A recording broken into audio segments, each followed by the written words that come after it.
Baik, saya akan mempresentasikan tugas mata kuliah Sistem Informasi Manajemen.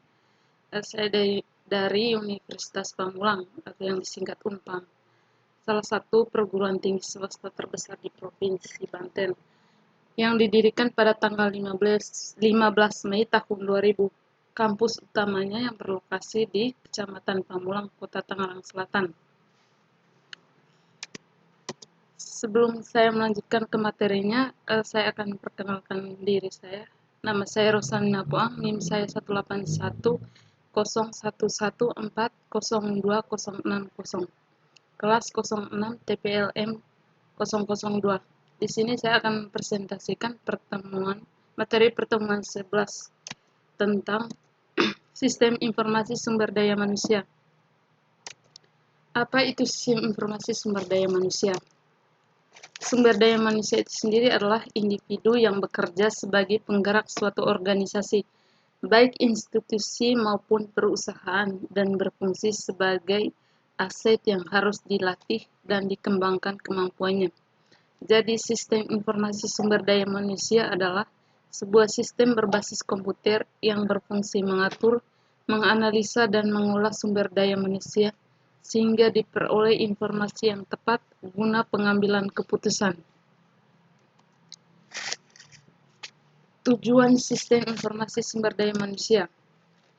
Dalam sistem informasi sumber daya manusia mempunyai dua tujuan utama dalam organisasi, antara lain untuk meningkatkan efisiensi, di mana data karyawan dan aktivitas sumber daya manusia digabungkan menjadi satu agar supaya lebih strategis dan berhubungan dengan perencanaan sumber daya manusia. Ditinjau dari manfaatnya, sistem informasi sumber daya manusia mempunyai manfaat dalam organisasi, yaitu otomatis dalam sistem penggajian dan aktivitas tunjangan. Karakteristik informasi. Karakteristik informasi yang harus dipersiapkan dalam sistem informasi sumber daya manusia adalah sebagai berikut. Yang pertama itu harus tepat waktu, kedua akurat, ketiga itu ringkas, keempat relevan, dan yang kelima itu harus lengkap. Adapun fungsi sistem informasi sumber daya manusia. Secara fungsi, sistem informasi sumber daya manusia memiliki 4 kegiatan utama, yaitu yang pertama itu perekrutan dan penerimaan, di mana sumber daya manusia membantu menerima pegawai baru dalam perusahaan. Sumber daya manusia selalu mengikuti perkembangan terakhir dalam peraturan pemerintah yang mempengaruhi praktek kepegawaian dan menasihati manajemen untuk menentukan kebijakan yang sesuai.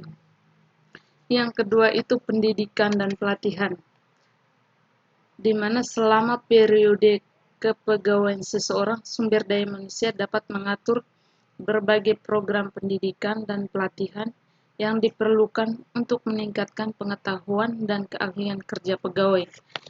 Yang ketiga itu manajemen data, di mana sumber daya manusia menyimpan database yang berhubungan dengan pegawai dan memproses data tersebut untuk memenuhi kebutuhan informasi pemakai. Dan yang keempat itu penghentian dan administrasi tunjangan, di mana selama seorang dipekerjakan oleh perusahaan, mereka menerima paket tunjangan. Setelah penghentian, sumber daya manusia mengurus program pensiun perusahaan bagi mantan pegawai yang berhak.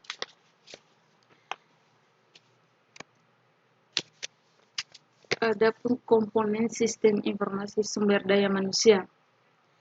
Komponen sistem informasi sumber daya manusia terdiri dari sistem input dan output sumber daya manusia, serta database sumber daya manusia. Yang pertama itu sistem input sumber daya manusia.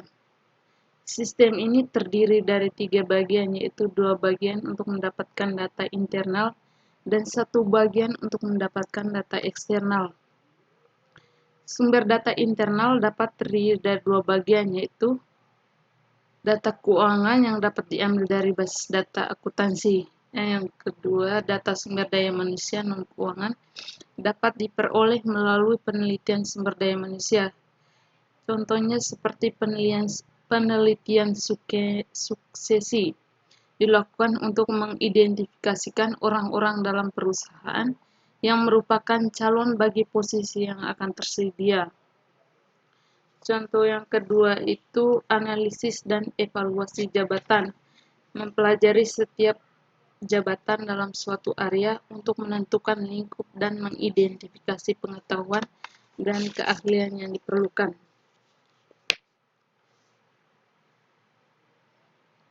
Yang kedua, sumber data eksternal disebut dengan Human Research Intelligence Data. Sistem ini mengumpulkan data yang berhubungan dengan sumber daya manusia dari lingkungan luar perusahaan. Misalnya seperti intelijen pemerintah, di mana pemerintah menyediakan data informasi yang membantu perusahaan mengikuti berbagai peraturan ketenagakerjaan. Intelijen pemasok mencakup perusahaan seperti perusahaan asuransi yang memberikan tunjangan pegawai dan lembaga penempatan lulusan universitas, serta agen tenaga kerja yang berfungsi sebagai sumber pegawai baru. Berikutnya, intelijen serikat pekerja. Serikat pekerja memberikan data dan informasi yang digunakan dalam mengatur kontrak kerja antara serikat pekerja dan perusahaan. Berikutnya, intelijen masyarakat global. Masyarakat global menyediakan informasi yang menjelaskan sumber daya lokal seperti perumahan, pendidikan, dan rekreasi. Intelijen masyarakat keuangan.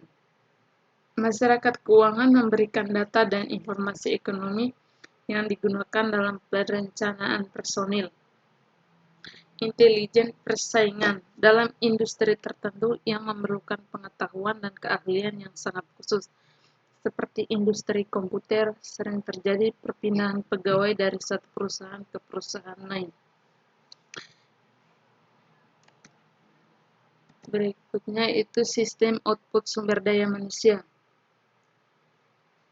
Yang pertama, bentuk dasar output. Pemakai HRIS biasanya menerima output dalam bentuk laporan periodik dan jawaban atas database queries. Model matematika digunakan dalam beberapa hal dan ada yang menggunakan sistem pakar. Yang kedua, perangkat lunak HRIS. Perangkat lunak sistem output yang digunakan oleh perusahaan HRSP kadang berbentuk siap pakai yang dibeli dari pemasok perangkat lunak atau kadang dikembangkan sendiri oleh perusahaan.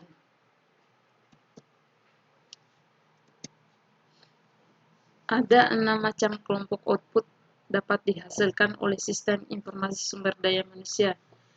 Yang pertama itu informasi-informasi tentang perencanaan tenaga kerja, merupakan yang dibutuhkan oleh para manajer atas untuk merencanakan kebutuhan tenaga kerja dalam jangka pendek dan jangka panjang. Yang kedua, informasi tentang pengadaan tenaga kerja atau rekrutmen, merupakan informasi yang dibutuhkan untuk pengadaan tenaga kerja secara eksternal dan internal.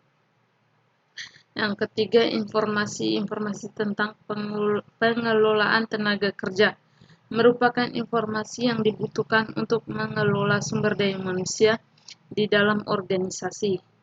Yang keempat, informasi-informasi tentang kompensasi, meliputi informasi tentang penggajian dan kompensasinya yang meliputi kehadiran dan jam kerja, perhitungan gaji dan bonus, analisa kompensasi dan perencanaan kompensasi. Yang kelima itu informasi-informasi tentang benefit yang diterima oleh karyawan. Benefit berbeda dengan kompensasi. Kompensasi lebih insentif yang dihubungkan dengan kinerja karyawannya, sedangkan benefit lebih ke manfaat tambahan yang diterima karyawan seperti dana pensiun. Yang keenam, informasi-informasi tentang lingkungan kerja.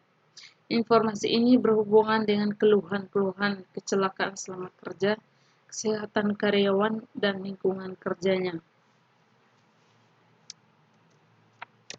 Berikutnya, database sumber daya manusia. Bagi database sumber daya manusia berbasis komputer, tersedia beberapa alternatif dalam hal isi, lokasi, manajemen, dan manajemen pemasukan data. Yang pertama, isi database. Harris dapat berisi data yang menjelaskan tidak hanya pegawai, tetapi juga organisasi dan perorangan di lingkungan perusahaan. Elemen-elemen lingkungan mempengaruhi sumber daya manusia dalam beberapa cara, seperti data pegawai. Kebanyakan database berisi data yang berhubungan dengan pegawai perusahaan yang ada. Terus data non